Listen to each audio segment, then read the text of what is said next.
जय हिंद, वंदे मातरम। स्वागत है आप सभी का हमारी यूट्यूब चैनल पर। आज हम लोग आ पहुंचे हैं क्लास 11th के मैथमेटिक्स को लेकर के। मैथमेटिक्स जो एनसीईआरटी की है उसी से हम लोग पढ़ेंगे। पहला चैप्टर हमारा आता है समुच्चय, मतलब सेट। सेट होता क्या है, ठीक, हम लोग पढ़ेंगे सेट क्या होता है, सेट की डिफिनीशन क्या है। सेट होता है सुपरिभाषित वस्तुओं का संग्रह। जो सेट होता है, समुच्चय जो होता है, वो सुपरिभाषित वस्तुओं का संग्रह होता है, या कह सकते हैं कि वस्तुओं के सुपरिभाषित संग्रह को समुच्चय कहते हैं। क्लियर है? यानी set is a well defined collection of objects. Confirm? अच्छा, समुच्चय का निरूपण हम लोग कैसे करते हैं? समुच्चय का निरूपण हम लोग दो प्रकार से करते हैं। जो समुच्चय होता है उसको हम दो प्रकार से निरूपित करते हैं। पहला होता है रोस्टर विधि या सारणीबद्ध रूप। एक रोस्टर रूप होता है उसका, या सारणीबद्ध रूप कहेंगे। और दूसरा समुच्चय निर्माण विधि या नियम विधि या गुण विधि, ये तीनों इसी का नाम है। क्लियर है? अच्छा, ये रोस्टर विधि कैसे होगा? रोस्टर विधि में समुच्चय के जितने भी अवयव होंगे उनकी गिनती की जाती है और अवयव को एक दूसरे से अर्ध विराम द्वारा पृथक किया जाता है। जैसे हम बता दें आपको, हम दोनों तरफ एक मझला कोष्टक लगाते हैं। एक मझला कोष्टक लगाएंगे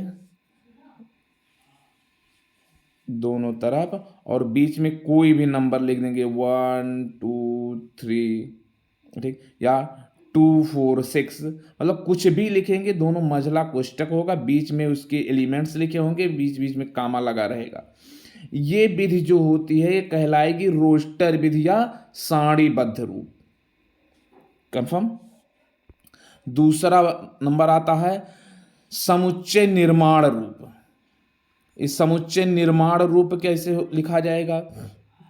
समुच्चय निर्माण रूप में जो अवयव होते हैं, उस समुच्चय के जितने भी एलिमेंट्स होंगे, जितने भी अवयव होंगे, उनका एक सर्वनिष्ठ गुणधर्म होता है। वह सर्वनिष्ठ गुणधर्म समुच्चय से बाहर के किसी अवयव में नहीं होता। जैसे हम लोग एक समुच्चय उठा रहे हैं AEIOU, यानी कैपिटल ए, हम इस सेट का नाम दे रहे हैं AEIOU। ये हम रोस्टर फॉर्म में लिख लिए। क्लियर? अब इसे हमें समुच्चय निर्माण रूप में अगर लिखना होगा तब क्या करेंगे हम? तब के लिए यहां पे देखिए, एक्स सच दैट एक्स लिख करके उसका जो गुण था, गुण क्या है? ये अंग्रेजी वर्णमाला का स्वर है। AEIOU जो है वो अंग्रेजी वर्णमाला का स्वर है, उसका एक गुण मिल गया हमें। कंफर्म? अगर इसको लिखना होगा, ठीक है, ये जो हम रोस्टर विधि में 2 4 6 लिए हैं, इसे हमें अगर लिखना होगा सारणीबद्ध विधि में, सॉरी, ठीक है, गुण विधि से जो लिखते हैं, ठीक है, नियम विधि या गुण विधि जो होता है उससे अगर निर्माण विधि से अगर लिखना होगा तब करेंगे क्या? एक्स सच दैट एक्स, ठीक है, ये सम संख्याएं हैं। सम संख्याएं हैं कहां तक? लेकिन एक्स जो है लेस देन कहां तक के लिए? 8, यानी 8 से छोटी सम संख्याओं का समुच्चय। क्लियर हुआ? X such that x, x क्या है? 8 से छोटी सम संख्याएं, यानी 2 4 6। कंफर्म हो गया? समुच्चय और समुच्चय जो निरूपण की दो विधियां हैं, कंफर्म हो गया है। आगे चलेंगे। अब महत्वपूर्ण पद इसका क्या आता है, क्या कह सकते हैं? समुच्चय का प्रकार जो कह सकते हैं हम, ठीक है। टाइप्स ऑफ सेट, समुच्चय का प्रकार कह सकते हैं। टाइप्स ऑफ सेट में जो पहला नंबर आता है वो है रिक्त समुच्चय। रिक्त समुच्चय, नल सेट या एम्पटी सेट, तीनों एक ही चीज है।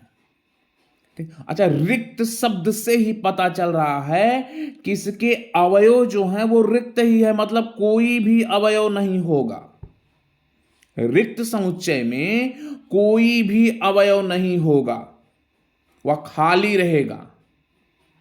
एम्पटी है, रिक्त समुच्चय है तो खाली रहेगा ही रहेगा। ठीक। इसे कैसे प्रदर्शित करेंगे? या तो हम लोग फाई लिख देंगे, फाई लिख सकते हैं, या दोनों तरफ मझला कोष्टक लगा करके छोड़ देंगे। कंफर्म? जैसे मान लीजिए हम लिख रहे हैं कि नल सेट कोई लिखना हो, क्या करेंगे? X such that X square equal to 4, यानी एक्स से क्या होगा? कोई ऐसी संख्या लेंगे जिसका वर्ग करने पर 4 आए, लेकिन एक कंडीशन दे दिए। ठीक है, एक्स एक विषम संख्या है, x is a odd number. तो बताइए कोई ऐसी विषम संख्या है जिसका हम वर्ग करें, जिसका स्क्वायर करें तो 4 आ जाए? ऐसी कोई भी संख्या नहीं, मतलब ये नल सेट है। ये सेट जो हमारा है नल सेट या एम्पटी सेट हो गया। कंफर्म? ठीक। अब आते हैं परिमित समुच्चय पर। परिमित समुच्चय क्या होता है? परिमित समुच्चय मतलब वह सेट, वह समुच्चय जिसके अवयवों की गणना की जा सके। ठीक, यानी जिसके अवयव जो एलिमेंट्स होते हैं उनकी संख्या निश्चित हो। ऐसा समुच्चय जिनके अवयवों की संख्या निश्चित हो, या कह सकते हैं जिसके अवयवों की गणना हम कर सकते हैं, वो परिमित समुच्चय होगा। वो क्या होगा? परिमित समुच्चय होगा। और जिनके अवयवों की गणना नहीं की जा सकती वो अपरिमित समुच्चय।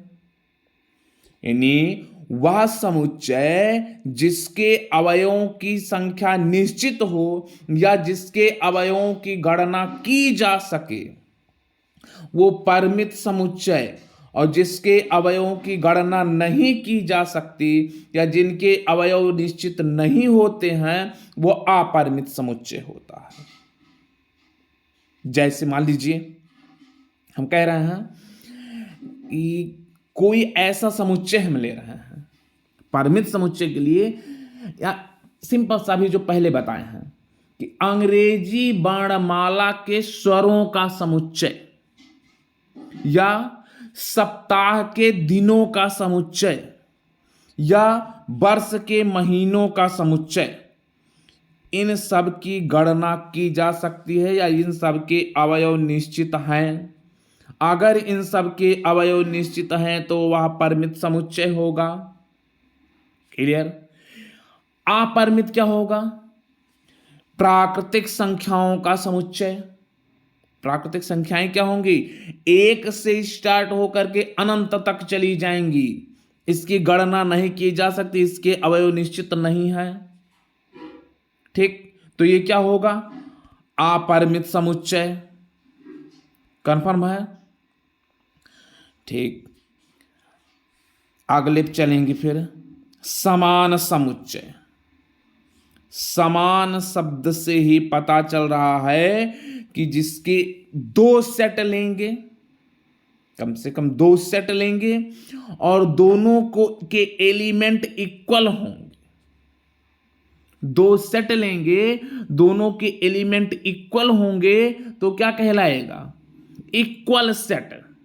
अगर अवयव समान है तो उसके समान समुच्चय कहलाएंगे वो।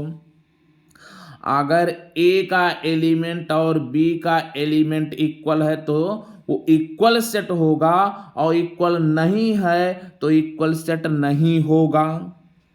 जैसे देखिए मान लीजिए हम ए के स्थान पर एक सेट ले लिए ए, इसमें ले रहे हैं 2 4 6,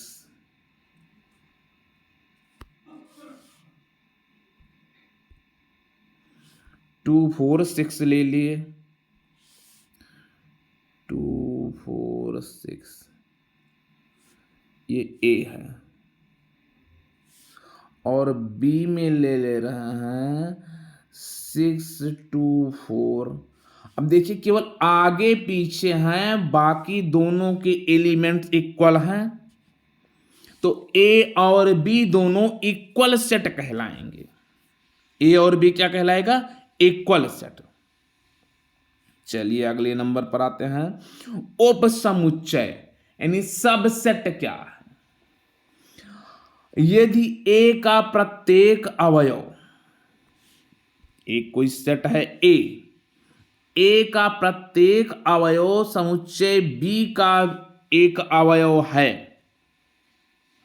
यानी ए के जितने भी एलिमेंट्स हैं वो सेट बी का एक एलिमेंट होना चाहिए। अगर ए के सभी एलिमेंट्स बी के एलिमेंट्स में हैं तो वो क्या कहलाएगा? उसका उपसमुच्चय। और अगर नहीं है तो नहीं कहलाएगा। कंफर्म है? अच्छा, एक चीज और ध्यान दीजिएगा इस पे कि जो हम लोग रिक्त समुच्चय पढ़े थे, रिक्त समुच्चय मतलब उसमें कोई अवयव नहीं होता।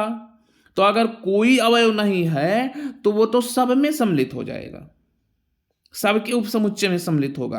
यानी फाई जो होता है वो सबका उपसमुच्चय होता है। जितने भी समुच्चय हैं अगर उनका उपसमुच्चय लिखा जाएगा तो फाई उसमें जरूर रहेगा। और एक चीज, अगर पूछा जाए किसी सेट के सबसेट का नंबर, जैसे ए लिखा गया, इसका है 2 4, 2 एलिमेंट्स हैं, अब इसके कितने उपसमुच्चय हो सकते हैं? तो एक चीज लगाएंगे 2 के power n, number of subset जो निकालेंगे 2 के पावर n फार्मूले निकालेंगे। n क्या होता है? उस सेट के एलिमेंट्स का नंबर। n जो हम लिए हैं ये नंबर ऑफ एलिमेंट्स होता है। जिससे मान लीजिए इसमें 2 एलिमेंट्स हैं, 2 और 4 लिए हम, इसका हम अगर उपसमुच्चय लिखेंगे तो सबसे पहला मिलेगा 5, दूसरा मिलेगा 2, तीसरा मिलेगा 4 और चौथा मिलेगा 2 और 4। देखिए 1 2 3 4, 4 उपसमुच्चय इसके हुए। नंबर ऑफ एलिमेंट कितना? 2। अगर हम 2 के पावर 2 लिखते हैं तो 2 2 जा 4, मतलब ए के जो टोटल सबसेट होते हैं, नंबर ऑफ सबसेट जो होता है वो कितना है? 4। यानी ए के कुल उपसमुच्चयों की संख्या 4 होगी। कंफर्म? फाई ऑलरेडी सब में इंक्लूड होता है, फाई रहेगा, फाई नहीं हटेगा। उसके बाद इसका पहला एलिमेंट, दूसरा एलिमेंट और फिर दोनों एलिमेंट्स एक साथ ले लिए। अगर इसमें 3 एलिमेंट्स होते यानी 2 4 6 होता, तब नंबर ऑफ सबसेट कितना होता? 8 हो जाता। 2 के पावर 3 यानी 2 2 जा 4, 2 जा 8। कंफर्म हो गया? आएंगे घात समुच्चय। घात समुच्चय क्या होता है? Power set. ये होगा समुच्चय के उपसमुच्चयों का संग्रह। जैसे हम लोग मान लीजिए a इक्वल टू ले लिए 1 और 2, इसका जब सबसेट लिखेंगे तो पहला होगा 5, फिर होगा 1, फिर होगा 2, फिर होगा 2 और 1 और 2 दोनों हो जाएगा। अब इन उपसमुच्चयों को हम एक मझले ब्रैकेट में कर दिए।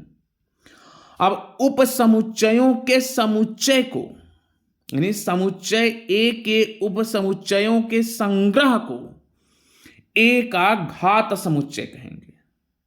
कंफर्म है? यानी उपसमुच्चयों का जो समुच्चय होता है उसे हम घात समुच्चय कहते हैं। इसे पी ए से डिनोट करते हैं। ठीक, यानी P for power set of A. P A से डिनोट करेंगे पावर सेट ऑफ ए का घात समुच्चय। कंफर्म? आएंगे आगे, सार्वत्रिक समुच्चय यानी यूनिवर्सल सेट। प्रत्येक समुच्चय का जो अधिसमुच्चय, प्रत्येक समुच्चय का जो अधिसमुच्चय होता है वो सार्वत्रिक समुच्चय कहलाता है, यूनिवर्सल सेट। इसे हम यू से डिनोट करेंगे। प्रत्येक समुच्चय का उपसमुच्चय सार्वत्रिक समुच्चय कहलाता है। इसे किससे डिनोट करेंगे? यू से। क्लियर? ये आयताकार जो भाग दिख रहा है, ये आयताकार भाग ही हमारा सार्वत्रिक समुच्चय है, यूनिवर्सल सेट यही होता है। ठीक। बैन आरेख क्या होगा? समुच्चयों के बीच का जो संबंध होता है, अगर हम उसको आरेखों द्वारा निरूपित कर दें, समुच्चयों के बीच का जो अधिकांश संबंध होता है अगर आरेखों द्वारा निरूपित किया जा सके तो वह बैन आरेख कहलाता है। कंफर्म हुआ? समुच्चयों के बीच अधिकांश संबंधों को आरेखों द्वारा निरूपित किया जा सकता है, जिन्हें बैन आरेख कहते हैं। ठीक। इन आरेखों में आयताकार और बंद वक्र सामान्यतः वृत्त होते हैं। ठीक। जैसे देखिए यहां पर एक आयताकार भाग है, इसके बीच में सर्किल है। ठीक। ये बैन आरेख ही है, तो बैन आरेख यही होता है। अच्छा, अब operations of onset. Operations onset माने समुच्चयों की संक्रियाएं क्या होती हैं? पहला नंबर आता है समुच्चयों का सम्मिलन, मतलब union of set. Union of set मतलब जैसे देखिए ए इक्वल टू हमारा हो गया 4 5 और बी इक्वल टू हमारा हो गया 3। तो अगर हम निकालें ए यूनियन बी निकालेंगे, ए यूनियन बी अगर हम निकालें तो ए यूनियन बी मतलब उसका सम्मिलन होता है 4 5 6, मान लीजिए 3, हम बी में 6 ले रहे हैं। चलिए, ए में हमारा था 4 और 5 और बी में हमारा आ गया 6। तो दोनों का सम्मिलन समुच्चय अगर निकालेंगे, सम्मिलन निकालेंगे, यूनियन निकालेंगे, तो क्या आएगा? 4 5 6, यानी दोनों के एलिमेंट्स को एक में लेंगे, पहली चीज। दूसरी चीज ध्यान रखेंगे, कोई रिपीट नहीं होगा, कोई भी एलिमेंट्स रिपीट नहीं होगा। जैसे मान लीजिए 6 और यहां पे 5 भी होता, तो 5 भी हम एक ही बार लिखेंगे, 2 बार नहीं। दोनों के एलिमेंट्स इसमें इंक्लूड हो जाने चाहिए, कोई भी एलिमेंट रिपीटेड नहीं होगा। एक चीज ध्यान रखेंगे, ये होता है समुच्चयों का सम्मिलन यानी यूनियन ऑफ सेट। इसे ए यूनियन बी लिखा जाएगा। 2 सेट होंगे, मान लीजिए पी क्यू होता तो पी यूनियन क्यू लिखा जाता। ये वाला साइन ध्यान रखेंगे, यू, बीच में यू जो बनेगा वही सम्मिलन का साइन है। इसके कुछ गुण भी हैं, ये भी ध्यान देंगे। गुण क्या क्या है? यानी ए यूनियन बी और बी यूनियन ए इक्वल होंगे, यानी ए यूनियन बी के एलिमेंट्स और बी यूनियन ए के एलिमेंट्स दोनों इक्वल ही होते हैं। अच्छा, अगर ए यूनियन बी में सी के साथ भी यूनियन निकाला जाए, ए यूनियन बी हमको कुछ मिला और सी मिला, तो ए यूनियन बी और सी के साथ यूनियन निकाल दें और एक बी यूनियन सी के साथ निकाल करके तब ए के साथ यूनियन ज्ञात करें। दोनों के एलिमेंट्स इक्वल आएंगे। क्लियर है? दोनों का एलिमेंट्स इक्वल रहेगा। कह रहा ए यूनियन फाई, मतलब ए जो है रिक्त समुच्चय या इम्पटी सेट के साथ में अगर सम्मिलन उसका निकाला जाएगा तब भी ए आएगा, क्योंकि इम्पटी सेट में कोई भी एलिमेंट्स नहीं है। कंफर्म? ए यूनियन ए मतलब एक सेट ए है, फिर ए के साथ ही सम्मिलन उसका निकाला जा रहा है, तब भी ए आएगा, क्योंकि अभी हम बताए हैं किसी भी एलिमेंट्स का रिपीट नहीं होता है, तो कोई भी एलिमेंट रिपीट नहीं होगा। अगर यूनिवर्सल सेट है, यूनिवर्सल सेट होगा क्या, मान लीजिए समुच्चय ए है, ए का आदि समुच्चय यू होता है, तो अगर उसके साथ में यूनियन निकालेंगे तब भी यू आएगा, यहां भी रिपीटेड नहीं होगा एलिमेंट। कंफर्म हुआ। चलिए आगे चलते हैं। सर्वनिष्ठ यानी इंटरसेक्शन। इंटरसेक्शन क्या होता है, उन दोनों में कॉमन जो होगा, जैसे a इक्वल टू हमारा 2 4 है और b इक्वल टू मान लीजिए 1 2 है, तो a इंटरसेक्शन b हमारा 2 आएगा, क्योंकि 2 हमारा दोनों में कॉमन है।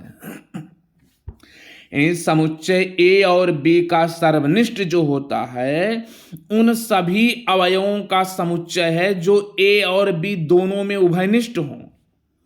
इसको ये वाला साइन ध्यान रखिएगा, इससे निरूपित करेंगे। इंटरसेक्शन जहां निकालना होगा वहां ये वाला साइन प्रयोग करेंगे हम। कंफर्म। अच्छा चल ये देखिए इसकी प्रॉपर्टी क्या है। ए इंटरसेक्शन बी और बी इंटरसेक्शन ए दोनों इक्वल ही होते हैं, मतलब ए और बी में जो कॉमन है वही बी और ए में भी कॉमन होगा।